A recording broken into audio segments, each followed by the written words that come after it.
Okay, let's unpack this. Imagine this scene.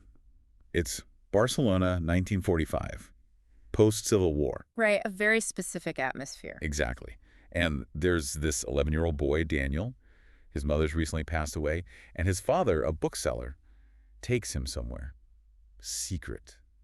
Almost mythical. The Cemetery of Forgotten Books. Yes. This incredible labyrinthine place. And the rule is he can choose one book. Just one. To adopt, to protect. A heavy responsibility for a kid. It really is. And his choice. L'Ombra del Vento, The Shadow of the Wind, by this totally enigmatic author, Julian Carax. And that choice changes everything. Completely. It's not just reading a story. It's like opening a door to this hidden world, this really dark secret that kind of takes over his life for, what, the next 10 years? Pretty much, yeah. So our mission today in this deep dive is to figure out what makes this book, Zafon's The Shadow of the Wind, just so captivating. Yeah. Why this Gothic thriller became such a global phenomenon. It definitely struck a chord. So the story properly kicks off right there in the cemetery. Daniel picks the book, takes it home. And becomes utterly obsessed. Instantly. He reads it, loves it, but then he wants more. He tries to find other books by Carax, right? Exactly. And that's where it gets fascinating. He discovers his copy might actually be the only one left. The only one. Wow. Yeah, and worse, there's this shadowy figure, Lane Kubert. He's disfigured, mysterious. And isn't Kubert a character from Carax's own books? Like the devil? Precisely. Identified as the devil in the novels. Oh. And this real-life Kubert, or whoever he is actively hunting down and burning every last copy of Carax's work he can find. So it's not just about finding more books. It's about saving this one book from literal destruction. It becomes this desperate preservation effort, yeah. An existential threat, really. That hunt, it feels incredibly tense. And it sets Daniel on this path where Barcelona itself almost feels like part of the conspiracy. The city is crucial. His investigation into who Carax was, what happened to him, it takes a decade. And it plays out against this backdrop, these somber tones you mentioned, of post-war François Barcelona. The city isn't just scenery, is it? No, not at all. It's bruised, atmospheric, full of secrets. Zafon uses those classic Gothic elements brilliantly. It's decaying, labyrinthine. You feel like you could get lost in it, just like Daniel does. Absolutely. And connecting that to the bigger picture, Zafon weaves in these huge themes. Families falling apart, forbidden love, really tough childhoods. Loyalty, too, right? And Madness, definitely loyalty. And yes, this thread of homicidal madness, it's all tangled together.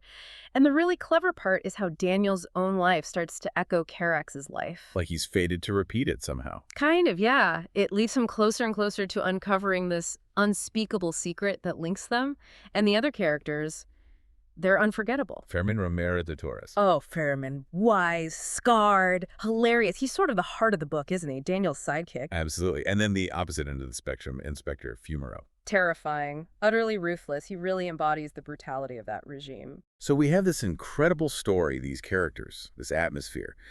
But the book itself was a sleeper hit, wasn't it? Quiet release in Spain, 2001. Yeah, it wasn't some big launch. But then, word of mouth happens. By 2008, it sold, what, 8 million copies worldwide? What was it, do you think, that made it connect so deeply across cultures?